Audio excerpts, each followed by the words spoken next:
در دوره چالبینی‌های جشنی بخشیده به 30 سالگی استقلال دولتی جمهوری تاجیکستان و به خاطر گرامیداشت 110 سالگی قهرمان تاجیکستان شاعر صلح‌پرور میرزا ترسونزاده از جانب نشریه رسمی جمهوری تاجیکستان روزنامه جمهوریت در شهرهای حصار، ترسونزاده و نوحه شهرنو آزمون اعلان کرده بود جنببست کرده شد.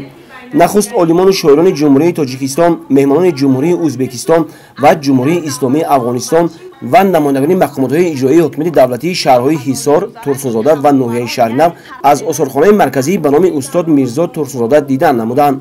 مهمانان در آثارخانه با تاریخ باستان و معاصر خلق تاجیک و حیات و فعالیت شاعری شهر استاد میرزا ترسونزاده شناس شدند.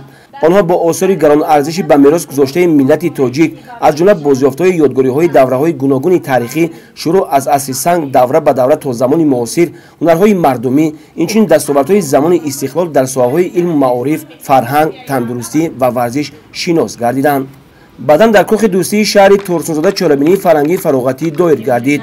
نخست معاون رئیس شهر ترسونزاده باباجانزاده فخریه ضمن سخنرانی مهمانان را به دیار استاد میرزا ترسونزاده خیر مقدم گفته قید نمود که تشکیل چنین چالبینی‌ها بخشیده به 110 سالگی قهرمان تاجیکستان شاعر صلح‌پرور میرزا ترسونزاده در زادگاه شاعر باعث سرفرازی کلی همدیاران استاد به حساب رفته، همچنین نشانه تنتنه صلح و امانی و دوستی و برادری ارزیابی می‌گردد. مهمانان نیز در نوبت خود از خاطره‌های نیک و عبرت‌آمیز از زندگی‌نامه استاد بیان داشته پیشنهاد نمودند که همسالات در شهر ترسونزاده با مقصد بزرگداشت شاعر و جلب نسل جوان به شعر و ادبیات آزمون بهترین شعر صلح برگزار گردد.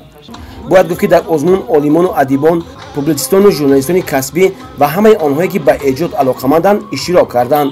اثرهای پیشنهاد شونده آنها در قالب ژانرهای ژورنالیستی و پوبلیسیستی آفریده شده، فراگیر خدمت‌های ماندگاری فرزانه فرزند ملت قهرمان تاجیکستان میرزا ترسونزاده در راه به مجرای خودشناسی و تحکیم پایه‌های دولتداری ملی روانه کردن قسمت خلق خویش در مرحله‌های حساسی تاریخی بود.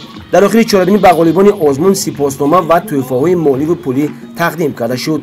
از جانب کارمندان خانه فرهنگ، خوانندگان مکتب موسیقی و خوانندگان مؤسسه‌های تحصیلات میانه عمومی شهر ترسونزاده یک برنامه جالب و رنگین پیشکش مهمانان گردانده شد.